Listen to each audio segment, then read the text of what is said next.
Hi, everyone. Welcome to a new episode of Are the Game over here at Again? Cabbit Crossin'. This is where us game masters chit chat about different role playing games, give you some tips, some tricks, and do a little debating. And today's concept topic is the Yep. creation, birth by cyber symbiosis, aka Woody. And Woody, what is it? What are we talking about? And this is totally not a take two on the episode where we have to change our aspect ratio because some of us had other problems. Okay, Not at all. Not at all. yeah.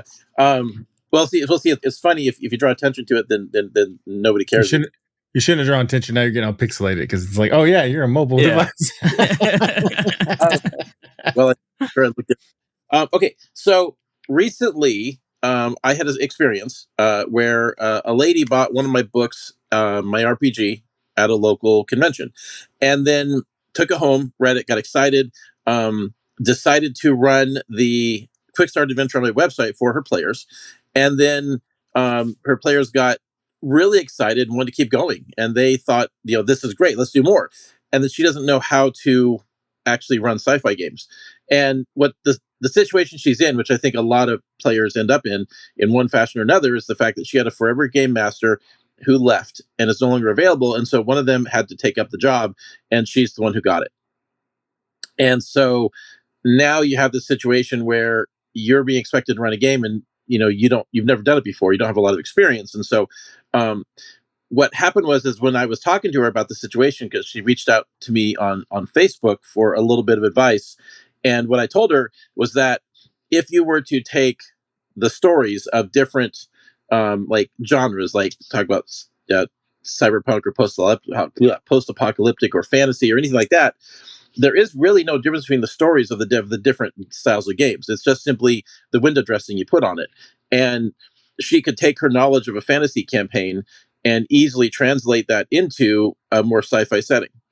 And so I thought it'd be a fun discussion, partially for her benefit, to actually talk about that and how that works, and pros and cons, ups and downs, some of the challenges you run into, but like ultimately, yeah, like the stories are going to be the same. And so, what do you guys think? Do you know if she's going to start a new campaign, or is she planning just to continue the one shot she started from your book? I think it's likely that she's picking up from there. I actually, it was funny. What I told her to do is I told her to go watch the episode that we recorded on Cabbit Crossing and try running her players through that adventure in the nightclub. Oh, cool. And That's then, a good idea. yeah, and then I mean that is a particular story that has a direction it goes, which we of course haven't done on your channel, but her players could of course take it in any direction they want. It's a good foundation that gets you going, right? And I think it's a good one because it deliberately leads you into a bigger story, and then it forces the GM to figure out where it goes.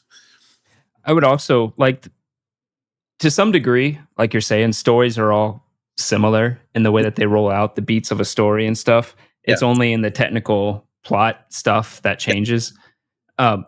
For advice on something like this, I would actually take them to the asteroid belt. If I remember in Cyber Symbiosis, the asteroid belt is mined by certain groups, possibly even some ruffians, and it could be in a situation where they have to escape, like that type of scenario for some reason, and that would be a much more controlled environment with much less to think about, I think, than Yeah, taking them to like a city.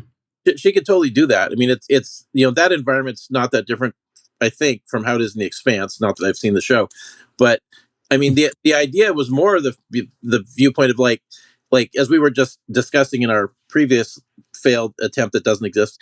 That like in literature, it said there's only so many like plots, right? I don't remember the number; it's like 7 or 9 or something. But like I sat down and thought about it, and the same thing does apply to RPGs.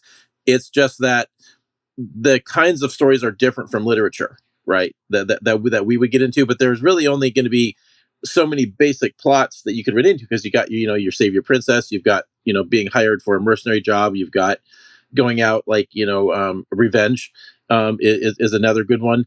And so, but like there's also the exploring the wilderness campaign, and like you're not going to get into that so much in a cyberpunk game, but the basic storylines, like if you were to take a fantasy game and then you put it into a post-apocalyptic game, like I don't know, the Rifts RPG, but Oh, Yeah. Is that a drink? You're gonna show the book? Do I have to? Do I have to? Okay. Well, You gotta show the book. that is true. There you go, Greg. Go ahead, take your shot.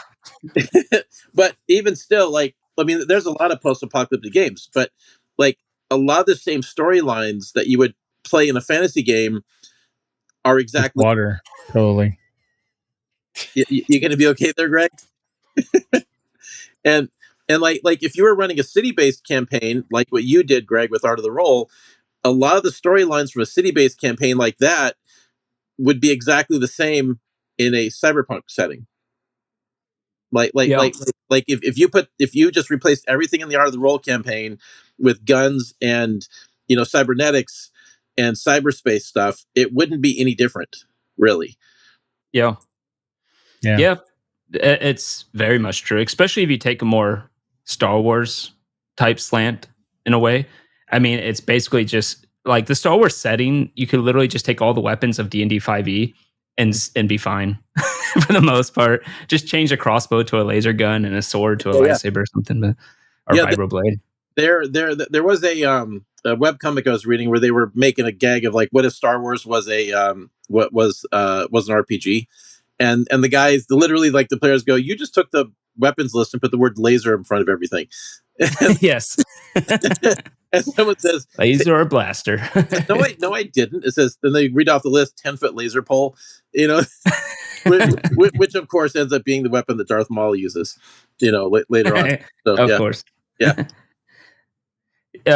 But yeah, no, I agree. I was looking up, I was trying to search. Apparently there's a guy named Christopher Booker who has the 7 basic plots you talked about. Yeah. There's a 7-point plot structure. There's a lot of them. You don't have to get, like, there's software called Plotter P. It's with 2 T's and R. It's like PLOTTR. They have like a lot of templates that are from the different books. One that I've read that was really good, or one author, I should say, is James Scott Bell. He has Bell on writing. There's like 13 books in the series, but any one of them will work. And he's really good at nice intro level, get you in there with nice conversational tone. And he does a good job with the plot structure stuff. And then Sean Coyne, who we interviewed on Genretainment a few years back, has a book called Story Grid and a whole teaching process. So, but you don't have to go that detailed, right? To do role playing games. well, the point I was making though was that, like, if you have some, because like you write what you know, obviously you're going to bring your own personal experience into running a game, and the critical point here, I think, is that your own knowledge base does translate over to a genre you're not familiar with. Obviously, a cyberpunk setting like I have in my game, it has a certain language, it has themes, right? And there's things that you're going to find there that are going to run a little differently. But like, just in just practicality viewpoint, like a guy shoot a crossbow or shooting a bow mechanically isn't that different from pulling a gun. It's just a question of how many rounds you got in the chamber. I think mechanically that's true. I don't want to. I'm actually going to disagree a little bit the more I think about it, because I think in a plot you can split up in 2 ways. You have story and world, right? And you have to have a story in a world to make it work. And the story is what makes it engaging. The world is what makes it real. And the world that's where you're going to struggle with if you're not used to a genre, is the world, obviously. Because when they say, I'm going to go how can I get from this side of the city to the next? I don't know. I've never read any science fiction, right? Like, that's a big issue in my mind. Ride a dragon. So, well, like you still have to rules of the genre, right? You still have to, like, kind of like, all the window dressing has to be in the right place. But like, that doesn't mean that a person that's never seen Johnny Mnemonic can't, or Ghost in the Shell can't do it, right? Well,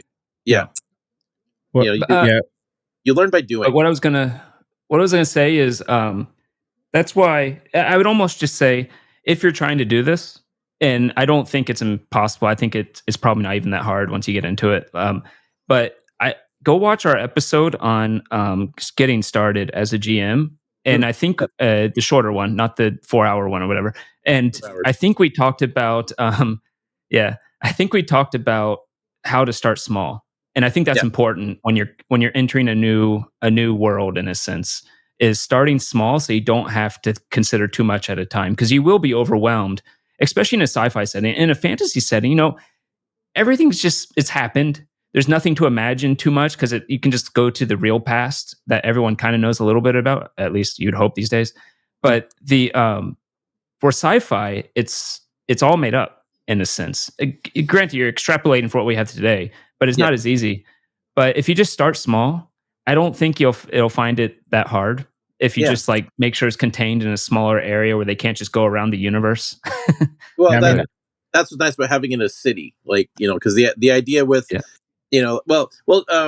actually, I was just thinking that, looking back to last episodes, we also had one we were talking about, we say, oh my god, did I just lose my point? um, so Oh, I see it. It's back there.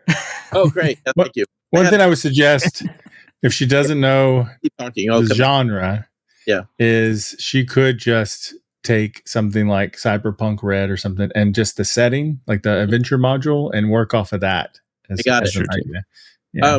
There was also the episode we did about how to, like, where to get inspiration from, and so I had pointed out, read comic books, because I think it's a really good medium, but you could just decide, you could watch Johnny Mnemonic, you could watch Blade Runner, you could watch a season of Ghost in the Shell, the good one, Standalone Complex. Don't worry about the other ones are hot garbage. Just watch, consume some media related to the subject matter, and kind of like, get some ideas from that. And there's some great video games, and also, um, you say Cyberpunk Red, Shadowrun as well. Like, you can take some of these modules from these other games, because they have, like, Shadowrun put out a ton of modules, and you could run some of those. Yeah, and Shadowrun's closer probably to your world, but yeah. Yeah, and just like take some of those stories, and just port the stories in. You could do that Yeah, too. and the good news, if it's Shadowrun, you might have like 100-page module, and if you just take the rules out, it becomes like 2 pages. Yeah, exactly. Yeah. Yeah. Well, this is also why I put a random roll chart in the back of the book with 101 ideas, to kind of like help build that. Yeah. Another cool resource too, if you want to look in role playing games that might be helpful, is like GURPS. They make a lot of different books about genres and stuff, and even though they have rules, they're very just source material, research and suggestions and stuff rich, more than rules really. And that could be a good thing if you're like, I don't know this genre at all. You'll learn after you read that book. You'll know what cyberpunk is like. Also, here's a little controversial way that I would suggest. Oh, I know what you're gonna say. Yeah, just go ask an AI. Give me a whole bunch of sci-fi ideas and like build out a sci-fi city for me, and don't use it like straight up. That's not going to make your adventure, but it will give you like a bunch of things to have on the fly in case you need something. I gotta grab something off the shelf here. Another thing I would suggest too, we're talking about writing stuff, is there's a website called TV Tropes that has tons of tropes. You can look up like cyberpunk tropes and stuff. And they also note their sources, like stories that have them in them. So that's really useful. Okay, I just had an idea. So my wife runs a bookstore. Some people may know if they've seen every episode, but she brought home this art book for Tiny Tina's Wonderland. And Borderlands. So she was absolutely in love with this thing, because the character of Tina doesn't take no shit. But it's interesting, because we were flipping through the book, and it's just chock full of all these crazy character designs, monster designs, armor, castles, locations. Like, just, I mean, look, like, just look how amazing this picture looks. I don't know if anyone can see it easily, but there's like just so much there, right? Yeah. And it occurs so to many me. pixels. It's so nice. Yeah. You get a little pixelated with your phone on Wi-Fi. Yeah. Clearly, I'm showing a good example here, but it's like that episode of WKRP where they had the guy that like was putting his charts up to the microphone. So, but the idea that with that though is, if you had access to an art book or like a magazine with pictures of like scenes, right? Like you grab a Game Informer or whatever the magazines are, and like maybe it's got pages from a Cyberpunk video game, like that can be incredibly inspirational, because now you have like, oh, look at this location, I could build something around this, and this book is full of so much stuff Make a in mood here. board. Like, you could literally build a campaign just out of this book. Like it's very Yeah. thorough. And so if you had a book like that, the ideas would just flow from something. Yeah. Yep. So it sounds like we Yeah. got some ways to get ideas, which we actually in the different episode too about ideas. Yeah. And then reskinning modules or episodes of TV shows or movies. Well, Are you trying to be me and give a summary? Is that what's going on? I see how it is. well, I mean, like the And then AI, Greg. AI. Oh, he's gone full Greg. Never go full Greg. trouble. Well, I mean, like the key point though for me is that like if you know fantasy, like if you can run a fantasy RPG, you can run any game.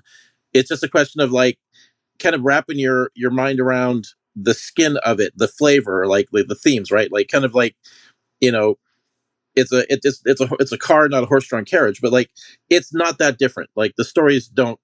I mean, there are going to be some things that are specific to a sci-fi game, but just in general, it it's not going to be that different. Like a lot of the same kinds of stories are still going to play out. Yeah. I play In, around that sometimes for just for fun, because like with Star Wars was epic fantasy, right? You could have like evil empire, stormtroopers, just evil knights. Darth Vader could be a necrotic, like a undead lich night warrior. All sorts of stuff. In one of them, you got drug dealers, a drug dealing gang, and another one you've got.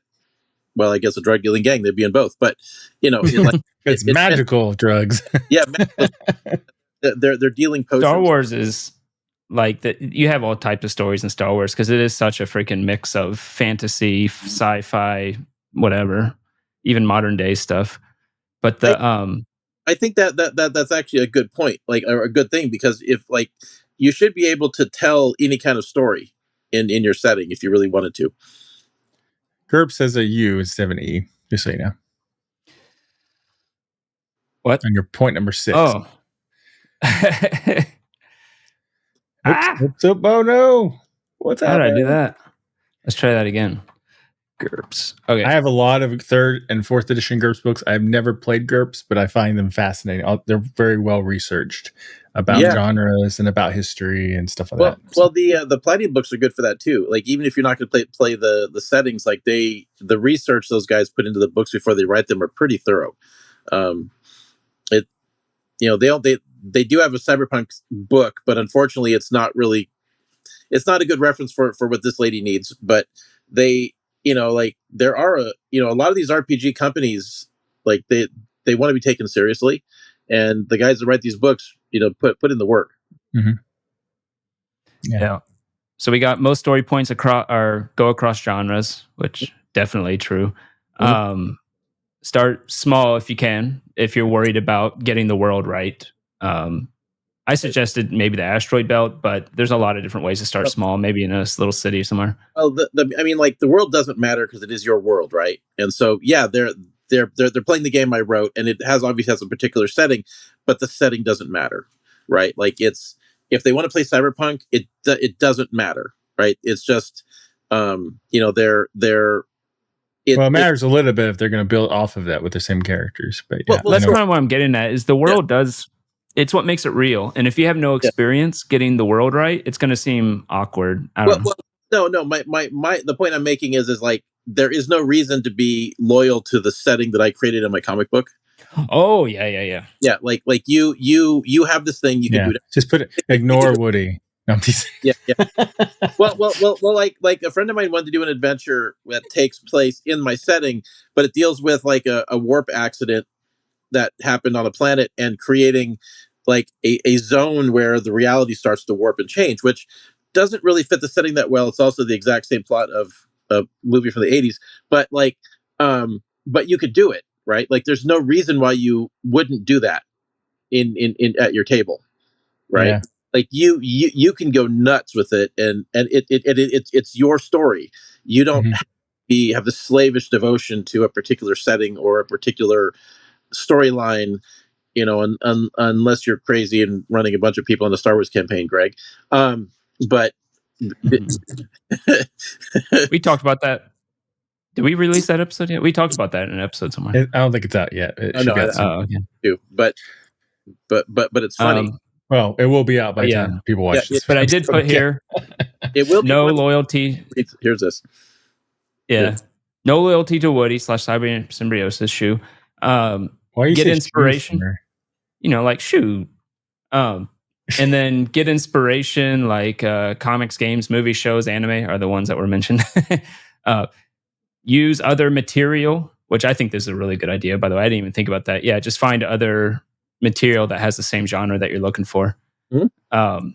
You said Palladium, but then you said it might not be a good one for this particular case. Well, the Rifts RPG, Palladium doesn't have a cyberpunk setting, and they put out one book that is a cyberpunk book for the Rift setting, and it assumes very heavily that you understand cyberpunk going in.